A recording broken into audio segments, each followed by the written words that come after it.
अब हम practice exercise number 1 को ले रहे हैं। Correct the following sentences. लगभग एक एक एक्सरसाइज में 10-10 सेंटेंस लेंगे तो काफ़ी नॉलेज हमारी बढ़ती चली जाएगी, राइटिंग में भी और स्पीकिंग में भी। अब पहला सेंटेंस हम ले रहे हैं, ही returned back in a month. वह 1 महीने में वापस आया। तो इसमें रिटर्न्ड का अर्थ वापस और बैक का अर्थ भी वापस, तो ये बैक फालतू है, ये तो वर्ब है, इसको छोड़ नहीं सकते। तो हम इसको ठीक करेंगे, ही रिटर्न्ड बैक नहीं लिखेंगे। और ये भी एक प्रयोग है कि पास्ट टेंस है, रिटर्न्ड सेकंड फॉर्म है यहाँ पे, और तो इनका प्रयोग नहीं होता, आफ्टर का होता है पास्ट टेंस में। ही रिटर्न्ड आफ्टर अ मंथ। वह 1 महीने में, MONTH, वह 1 महीने में वापस आया।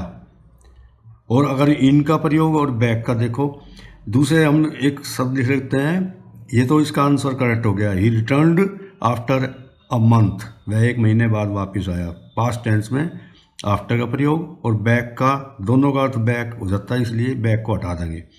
और बैक का लगाना तो come back, he came back after a month.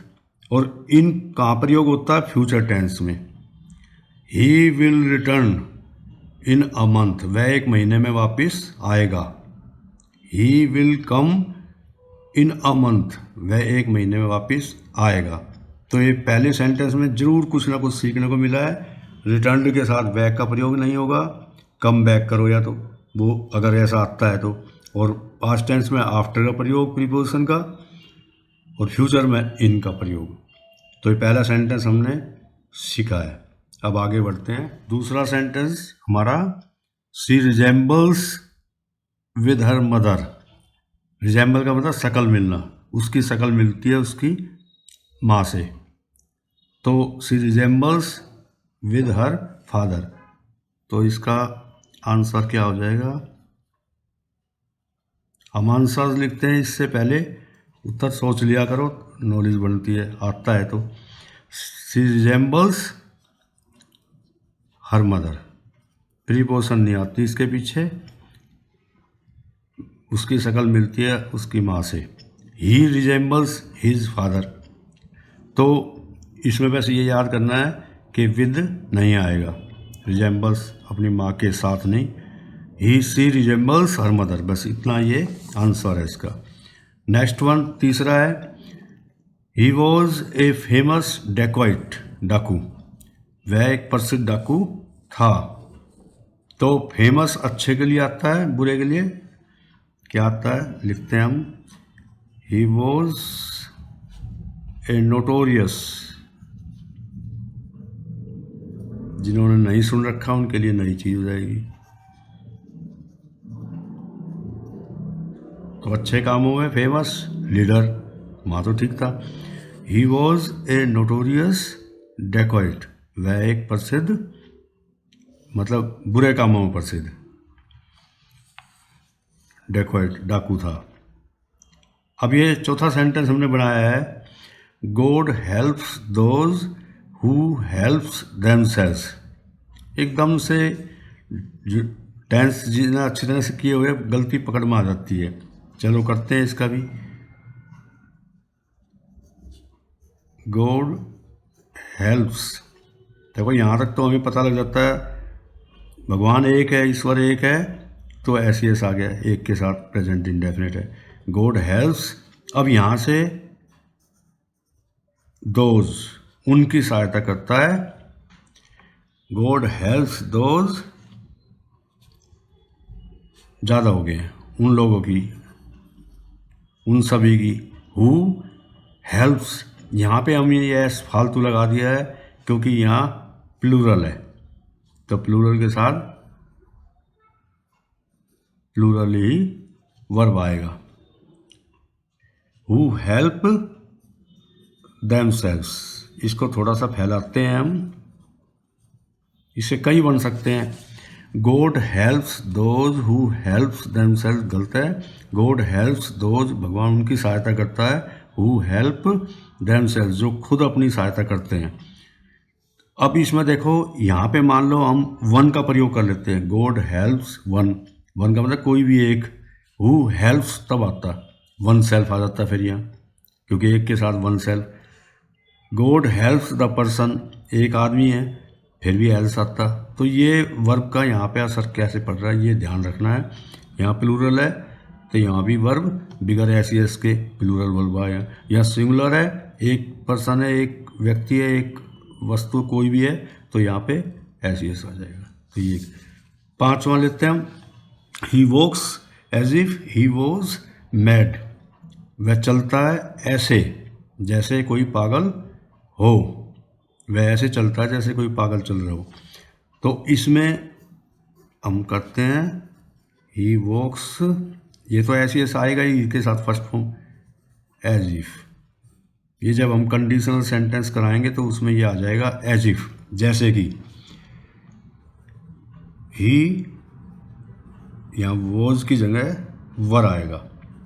ये एक तरह के बने बनाए सेंटेंस है, हम पहले बचपन में से याद करते आते हैं ऐसे, if I were a principal, आई के साथ वर लग रहा है, वॉज लगना चाहिए, तो ये उनमें आ जाता है, तो ये थोड़ा सा याद करना पड़ेगा। ही वॉक्स, वह चलता है, as if he were mad, जैसे वो पागल हो। ये एक कंडीशनल सेंटेंस है, तुलना, जैसे वो ऐसा हो, है नहीं, हो ऐसे, वो कल्पना कर रहे हैं। He walks as if he were mad, if I were a principal, मैं प्रिंसिपल होता तो ये होता, ये होता, मैं ये कर देता, पनिशमेंट माफ़ कर देता। तो इस तरह के सेंटेंस है ये, कंडीशनल बोलते हैं इनको। तो यहाँ पे ये सुंदर बात है, वॉज के बजाय वर आएगा। अब छठा सेंटेंस हम लेते हैं, time makes worst enemies friends. अब इसका आंसर पहले लिख लेते हैं फिर समझाते हैं। टाइम एक है, मेक्स आ गया, ऐसी ऐसे लगेगा। अब वर्स्ट जो है यहाँ पे तीसरी डिग्री है, बैड वर्स वर्स्ट, तो तीसरी डिग्री से पहले द आता है। Time makes the worst enemies